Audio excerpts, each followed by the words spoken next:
안녕하세요. 3월 11일 월요일입니다. 오늘은 마가복음 10장 32절부터 45절까지입니다. 제가 읽겠습니다. 예루살렘으로 올라가는 길에 예수께서 그들 앞에 서서 가시는데 그들이 놀라고 따르는 자들은 두려워하더라. 이에 다시 12제자를 내리시고 자기가 당할 일을 말씀하여 이르시되 보라, 우리가 예루살렘에 올라가노니 인자가 대제사장들과 서기관들에게 넘겨지매 그들이 죽이기로 결의하고 이방인들에게 넘겨주겠고 그들은 능욕하며 침뱉으며 채찍질하고 죽일 것이나 그는 3일 만에 살아나리라 하시니라. 세베대의 아들 야고보와 요한이 주께 나와 여짜오되 선생님이여, 무엇이든지 우리가 구하는 바를 우리에게 하여 주시기를 원하옵나이다. 이르시되 너희에게 무엇을 하여 주기를 원하느냐.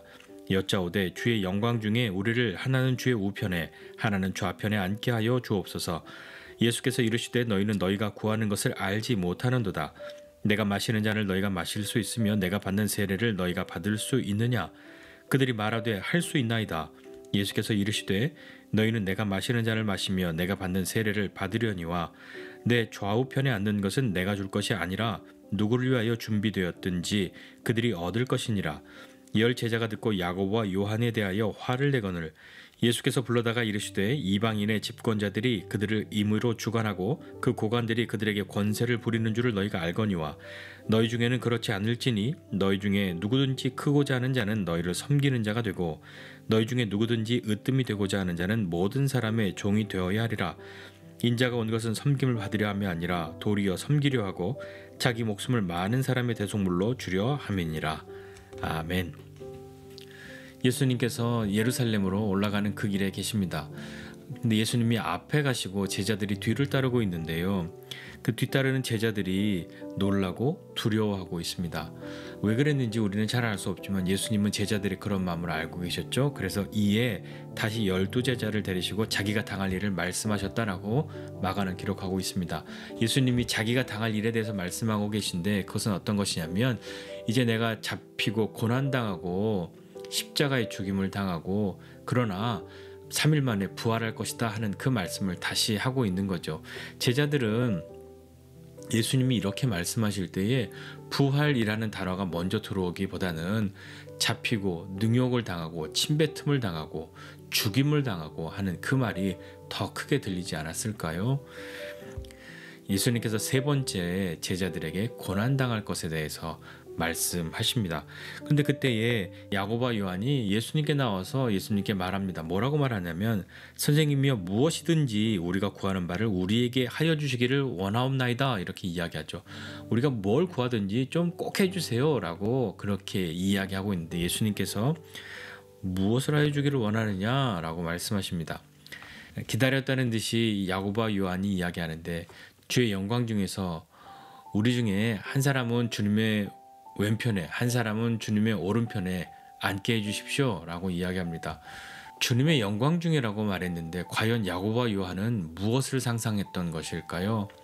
그들이 예수님께서 이제 예루살렘에 올라가서 마침내 예수님의 어떤 새로운 나라 그것을 만드실 것인가 하는 그런 기대에 차 있었던 것일까요?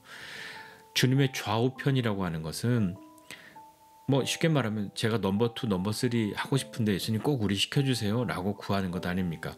그런데 야고보와 요한이 이렇게 예수님께 넘버 2, 넘버 3 시켜주세요 라고 구했던 이때는 예수님이 세 번째로 제자들에게 고난당하실 것에 대해서 말씀하신 때이지 않습니까? 제자들은 예수님이 하신 이 말씀의 의미가 무엇인지 잘 몰랐던 것 같습니다. 막연하게 두려운 마음은 있었지만 정말 그런 일이 일어날까 하는 그런 마음, 그런 일은 없겠지. 지금 분위기가 이렇게 많은 사람들이 예수님을 따르고 있는데 예수님이 새로운 나라를 건설하시면 그런 나라를 세우면 우리가 놓칠 수 없지 하는 그런 마음, 우리가 공로가 있지 하는 그런 마음이 있었던 것 아닐까요? 예수님이 하시는 말씀의 그런 의미를 잘 모른 채 여전히 그 고난에 대한 것은 귀에 들어오지 않고 자신들의 관심사가 다른 데 있었던 것은 아니었을까요? 예수님이 이제 이 야고보와 요한의 구하는 그것을 들으시고 답하십니다. 너희는 너희가 구하는 것이 무엇인지 알지 못하는구나 라고 말씀하시는 거죠. 하나님의 나라는 그런 나라가 아니다라는 것입니다. 그러면서 내가 마시는 잔을 너희도 마실 수 있고 내가 받는 세례를 너희가 받을 수 있겠냐라고 물으시는데 야고보와 요한은 주저하지 않고 예, 할 수 있습니다. 우리는 자신 있습니다.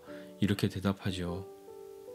예수님은 그들에게 너희는 내가 마시는 잔을 마시고 내가 받는 세례를 받을 것이다 라고 답하십니다. 그러나 내 좌우편에 앉는 것은 내가 주는 것이 아니라 누가 되었든지 그들이 준비된 자들이 얻을 것인데 그것은 하나님이 하시는 일이다 라고 말씀하시죠. 그런데 이 예수님과 야고보와 요한의 이 대화가 어디 뭐 조용히 속삭인 대화가 아니라 제자들과 함께 있을 때에 일어난 일이니까 다른 제자들도 다 듣지 않았겠습니까? 어땠겠습니까? 굉장히 당황스럽고 황당하고 심지어 화가 났죠. 그러니까 10명의 제자가 그것을 다 듣고 야고보와 요한에게 화를 냅니다. 아니 막 이러면서요. 당연하지 않습니까? 왜냐하면 자기들도 뭐 비슷한 생각했던 것이죠. 내가 먼저 말했어야 되는데 선수를 빼앗겼네 하면서 내가 기회만 보고 있었는데 아니 저놈이 그러다가 야고보와 요한이 진짜 예수님의 좌우편에 앉으면 어떡하지 하는 그런 마음의 생각들 그런 것이 있으니까 뭐 화를 낸 것 아니었겠습니까?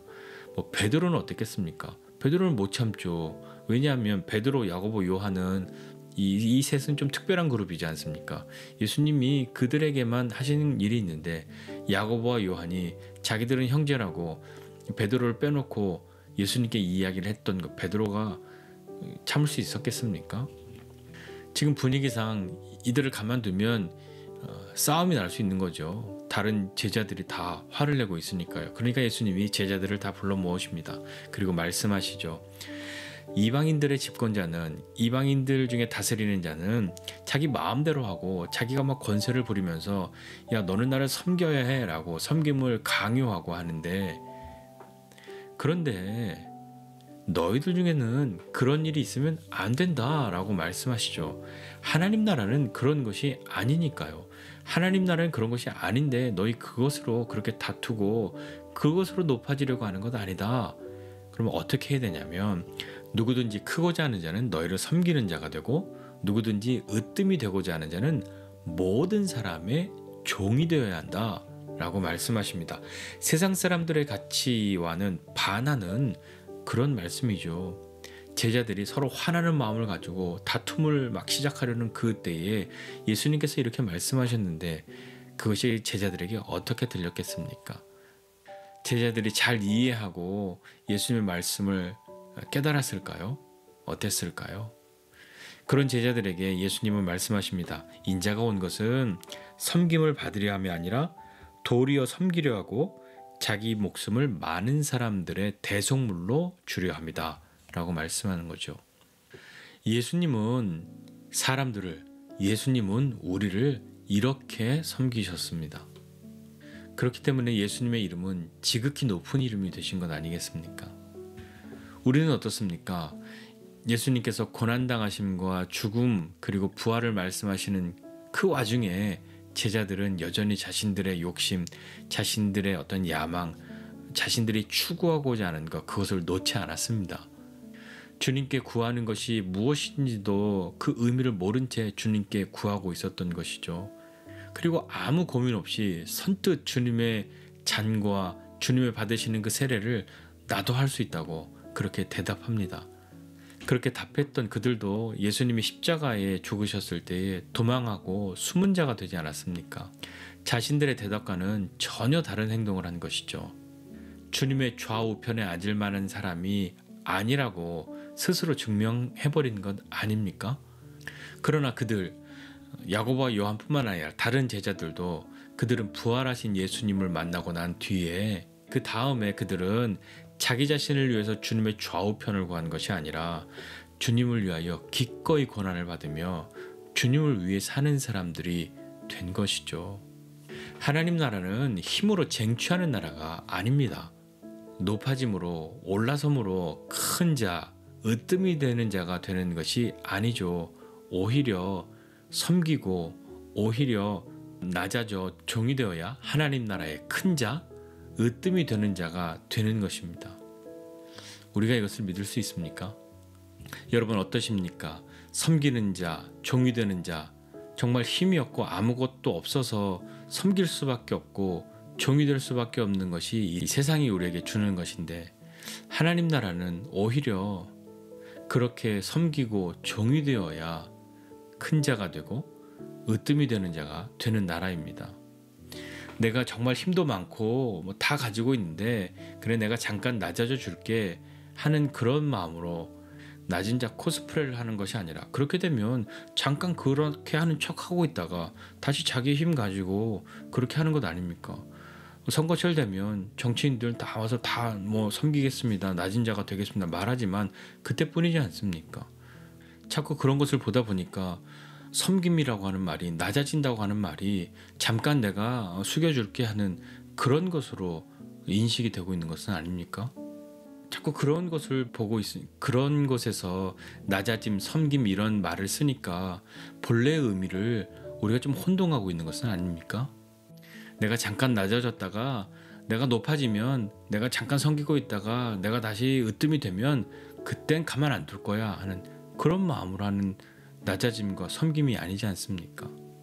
오늘 32절 시작할 때 예수님께서 예루살렘으로 올라가는 그 길에 예수께서 그들 앞에 서서 가시는데 라고 하는 이 표현이, 예수님이 이제 예루살렘에서 일어나야 하는 그 일들에 대해서 다 알고 계시고 그곳을 향해 가고 계시는데, 제자들은 어떠한 마음인지 이 12명의 속속들이 마음을 다 기록하고 있지는 않지만 야고보와 요한을 통해서, 그들의 행동을 통해서 화를 내고 있는 이 제자들을 보면서 그들의 마음속에는 어떤 생각이 있었을까 하는 그런 속에 예수님이 앞서 가시는 그 걸음이 왠지 좀 많이 외롭게 느껴집니다.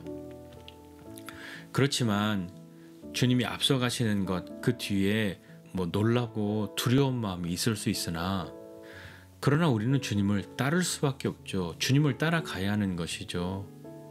왜냐하면 우리가 주님을 이끌어 갈 수 없지 않습니까? 우리가 예수님을 인도하여서 무슨 일을 이루어냅니까? 그럴 수 없지 않습니까?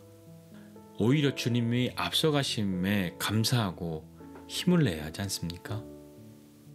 섬김의 본을 보이신 주님이 가신 그 길이 우리가 가야 할 그 길이지 않습니까?